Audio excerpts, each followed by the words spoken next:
सुशोभित यह ललिता घाट पूर्व में 3 भागों में विभक्त था।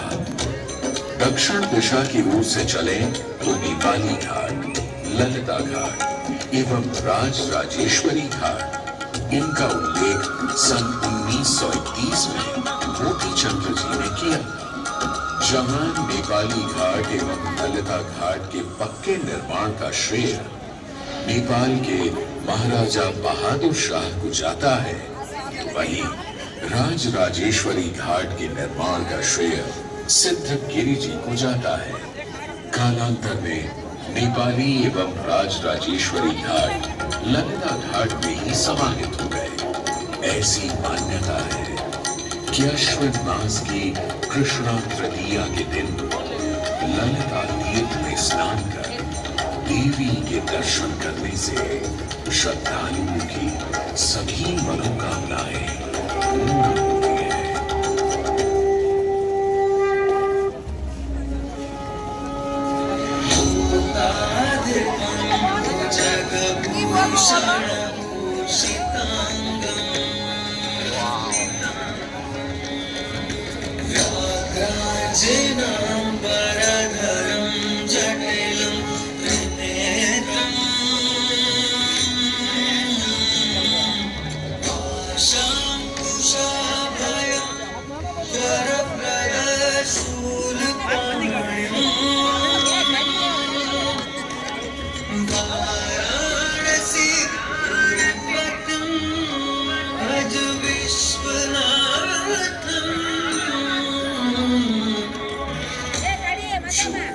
सभी जीवों के स्वामी हैं, जो सभी को आभूषण के रूप में धारण करते हैं, जो बाघ की खाल को सुशोभित करते हैं। सूर्य, चंद्रमा और अग्नि उनके 3 नेत्र हैं तथा वो जटाधारी है, पाश, अंकुश और त्रिशूलधारी है।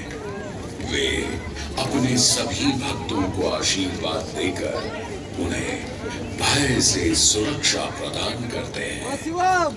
ब्रह्मांड के स्वामी एवं वाराणसी के भगवान श्री विश्वनाथ की हम वंदना करते हैं।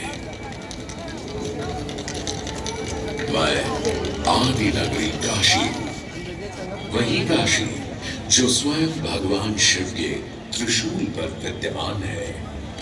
सृष्टि के प्रारंभ में महादेव ने जब पृथ्वी पर अपनी दृष्टि डाली तो उन्हें एक भाग चमकता हुआ प्रतीत हुआ। उसी भाग को भगवान शिव ने काशी का नाम दिया। कालांतर में गंगा नदी के तट पर बसी इस काशी नगरी में समय समय पर अनेकों घाट विकसित हुए, जहां श्रद्धालु आकर पूजा अर्चना एवं स्नान किया करते थे। माना तो यह भी जाता है कि यह नगरी एक बहुत सुंदर वन से ढकी हुई थी, जहां पीपल, आम, बरगद, शीशम आदि के वृक्ष हुआ करते थे, जिनकी छाया में बैठ ऋषि मुनि, साधु संत आनंद से तपस्या किया करते थे। इसलिए इस जगह का उल्लेख आनंद वन के नाम से भी किया गया है। जितनी पुरानी काशी नगरी है, उतना ही पुराना यहाँ का काशी विश्वनाथ मंदिर भी है। भगवान शिव को विश्वेश्वर, विश्वनाथ आदि नामों से भी संबोधित किया जाता है, जिनका अर्थ है संपूर्ण विश्व के स्वामी। किंवदंतियों की माने तो सृष्टि के आदि में जब भगवान शिव एवं मां पार्वती पृथ्वी का भ्रमण कर रहे थे, उन्हें यह स्थान बहुत प्रिय लगा। तब मां पार्वती को यहाँ कुछ समय रुकने की इच्छा हुई, तो भगवान शिव अपने लिंग रूप में यहीं स्थापित हुए। तभी से 12 ज्योतिर्लिंगों में इस मंदिर को विश्वेश्वर मंदिर के नाम से भी जाना जाने लगा, जहां भगवान शिव और माता पार्वती सदैव वास करते हैं। सदियों से इस पवित्र नगरी ने अनेक ऋषि मुनियों, तपस्वियों, धर्म गुरुओं आदि को अपनी ओर आकर्षित किया है। आदि शंकराचार्य एवं मंडन मिश्र ने इसी मंदिर के प्रांगण में बहुत समय व्यतीत किया। समय बदला, दौर बदला। भारत के स्वर्णिम काल पर विदेशी आक्रांताओं की नजर पड़ी, जिसे वे लूटने एवं सनातन संस्कृति को नष्ट करने के उद्देश्य से यहाँ आए। जब प्रथम बार गौरी ने आक्रमण किया, तब पृथ्वीराज चौहान ने उसे बुरी तरह पराजित किया था। अंत में उसने क्षमा मांगी और वचन दिया कि ऐसी गलती दोबारा कभी नहीं होगी। अतः पृथ्वीराज चौहान ने उसे छोड़ दिया। संभवतः यह एक दुर्भाग्यपूर्ण निर्णय था, क्योंकि अंततः गौरी ने पृथ्वीराज चौहान को धोखे से हराया। तत्पश्चात उनके साथ बहुत बुरा व्यवहार किया तथा उनकी दोनों आंखें भी निकाल दी। पृथ्वीराज की मृत्यु के उपरांत हिंदुओं का मनोबल कमजोर पड़ गया, जिसके परिणाम स्वरूप आतताइयों ने अन्य मंदिरों के साथ साथ विश्वनाथ मंदिर को भी क्षति पहुंचाई। यह ऐसा काला दौर था जिसके स्मरण करने मात्र से आंखें नम पड़ जाती हैं। परंतु समय सदा एक सा नहीं रहता और दुख के ये बादल भी सुख में बदलने वाले थे। एक धार्मिक सम्मेलन में राजा टोडरमल की भेंट नारायण भट्ट से हुई। नारायण भट्ट एक बहुत धनी व्यक्ति थे। दोनों ही धार्मिक इंसान थे और नित्य प्रति भगवान की पूजा अर्चना करना अपना परम कर्तव्य समझते थे। दोनों ने काशी विश्वनाथ के इस पावन मंदिर का जीर्णोद्धार करवाया और वीरान पड़े खंडहरों में एक नई जान डाल दी।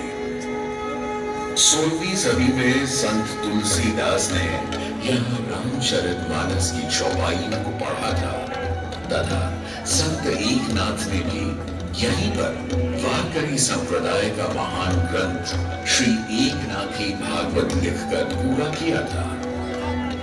लगभग 17वीं शताब्दी के मध्य में मराठा शासक मल्हार राव होलकर ने काशी विश्वनाथ मंदिर के पुनर्निर्माण की योजना बनाई। ये कार्य वे तो नहीं कर पाए, परंतु उनकी पुत्रवधू अहिल्याबाई होलकर जी ने इसे सन 1776 से 1778 के बीच पूरा किया। वर्तमान काशी विश्वनाथ मंदिर निर्माण का श्रेय अहिल्याबाई होलकर जी को ही जाता है। इनके अलावा महाराजा रणजीत सिंह ने 1000 किलो शुद्ध सोने से निर्मित छत्र को इस मंदिर पर लगवाया। जहां ग्वालियर की महारानी बैजाबाई ने ज्ञानवापी का मंडप बनवाया, तो वहीं नेपाल के महाराजा ने यहाँ नंदी की प्रतिमा स्थापित करवाई। सनातन संस्कृति को सुरक्षित रखने के लिए जिससे जो बन सका उसने वैसा किया और वर्तमान में भी यह क्रम देखने को मिल रहा है। सन 2022 में भारत के प्रधानमंत्री नरेंद्र मोदी ने काशी विश्वनाथ मंदिर का जीर्णोद्धार एवं सौंदर्यीकरण करना, इसके स्वर्णिम काल को फिर से एक बार जीवंत करने का प्रयास किया।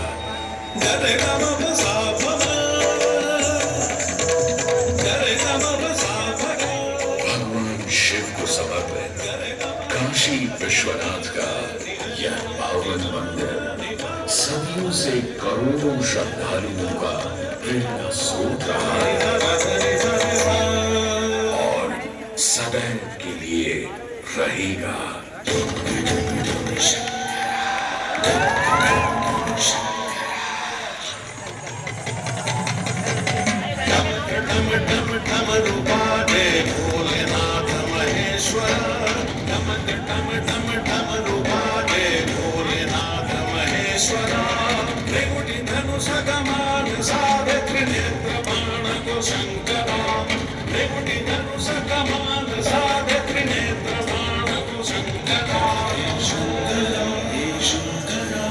शंकरा सीधे हो बसैया होगी गजराज के वाराणसी के हो बसैया होगी गजराज के सजे माँ पार्वती के मांग में सिंदूर से सजे माँ पार्वती के मांग में सिंदूर से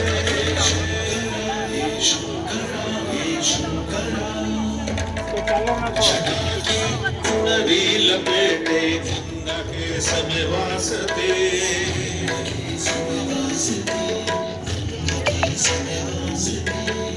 नदी लपेटे गंगा के समय वास्ते